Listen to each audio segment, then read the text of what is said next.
자, 체코의 신규 원전 건설 프로젝트 최종 계약이 곧 체결될 것으로 보입니다.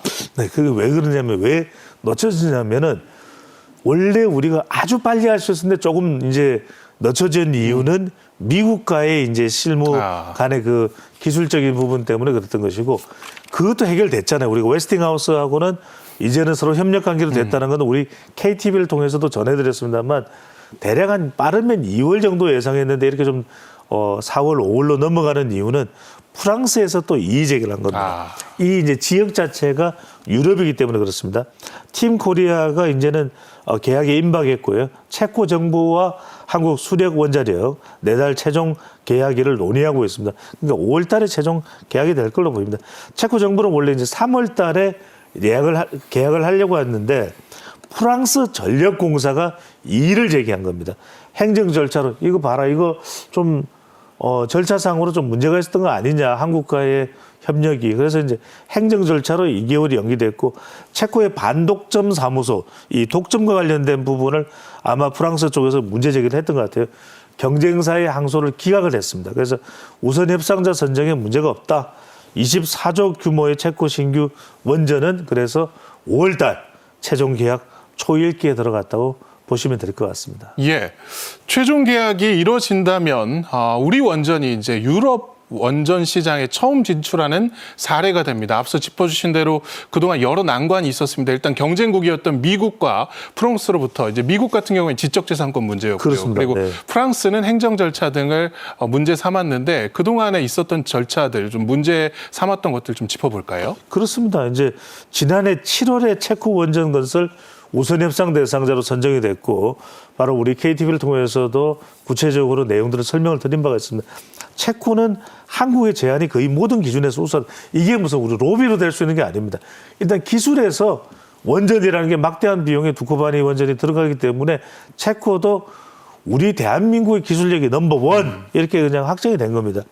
입찰 탈락을 했던 웨스팅하우스가 이제 시비를 건 거죠. 체코 계약에 또 제동을 걸었는데 그동안 좀 껄끄러웠어요. 웨스팅하우스는 우리가 아랍에미레이트 진출해서 할 때도 발목을 잡으려고 했단 말이에요. 그러니까 이제 이 한수원과 이 웨스팅하우스 사이의 2년 분쟁이 이제 종료되면서 한전 이제 협력은 우리는 이제 더 강화됐습니다. 어디 진출을 하더라도 같이 나갈 수 있는데 프랑스 전력공사인 EDF가 우선 협상 대상자 선정에 이의를 제기했어요. 이걸 인정을 할 수가 없다라고 이제 하면서 이제 제의했는데 체코의 반독점 사무소가 아니다 무슨 말이냐, 본 계약이나 이런 부분들에 대해서 보류될 이유가 없다면서 이 부분을 최종적으로 이제 문제를 해소한 겁니다. 그래서 내달에는 정말 우여곡절이 많았죠. 산 넘고 물 건너 이런 우여곡절을 다 해치고 다음 달에는 최종 계약을 맺을 것으로 보입니다. 예.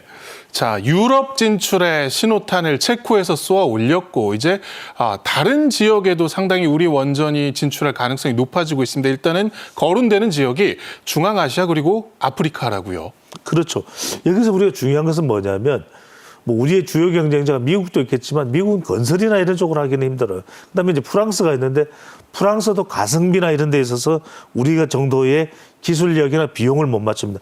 중국이 있는데 중국은 AS 능력이 안 되잖아요. 그러니까 이런 면에서는 모든 걸 감안했을 때 한국이 넘버원입니다. 그래서 지금 아프리카의 나이지리아와도 원전 협력 MOU를 체결했고요. 나이지리아가 원전 건설을 검토하는데 기술 협력도 되고 우리는 뭐까지 해줄 수 있냐면 인력 양성까지도 가능하거든요. 이 부분이 중요합니다. 운용을 하려면 인력들이 이 기술을 파악을 해야 됩니다. 그런데 그것까지도 우리는 가능하다. 아프리카 원자력 컨퍼런스에서 새 시장 개척이 시도됐는데 이렇게 되면 아프리카의 다른 지역까지도 우리가 연계될 수가 있습니다. 나이지리아뿐만 아니라 케냐 또는 다른 지역까지도. 세계 최대 우라늄 생산국이 카자흐스탄입니다. 그런데 여기도 이제는 원전을 우라늄이 있으니까 원전을 해야 되겠다는 생각을 하고 있거든요. 이 부분에 대해서도 오는 11월에 최종 공급자가 선정되는데 상당히 우리 쪽으로 팀 코리아 진출 가능성이 높게 점쳐지고 있습니다. 예. 지금까지 말씀드렸던 것들은 이제 산업용 원자로의 경우이고 지금 연구용 원자로 그러니까 산업용보다 훨씬 더 높은 기술력을 요하는 분야에서도 우리가 원전 종주국 미국에 이 설계 기술을 수출하는 날이 왔습니다. 그야말로 66년 만에 이 기술을 받아왔던 곳에 오히려 역수출하는 상황이 발생했어요. 그렇죠. 상전벽해라고 할 수 있는데 우리가 뭐 SML이라든지 소형 모듈 원전에 대해서는 뭐 이제 이 기술까지도 확보를 하고 있거든요. 그러다 보니까 미국의 원자로를 우리가 설계해서 수출하는 겁니다. 66년 만에 역전됐죠. 캐거입니다. 미국 연구용 원자로 사업 초기 설계를 수주한 것인데 고성능 연구로를 건설하는 겁니다. 앞으로 이제 더 효율성이 높고 더 안전한 원자로를 건설하는데 이 사전 정보 분석 등의 역할을 하게 되는데 원자력 종주국은 미국입니다. 웨스팅하우스 이야기했죠.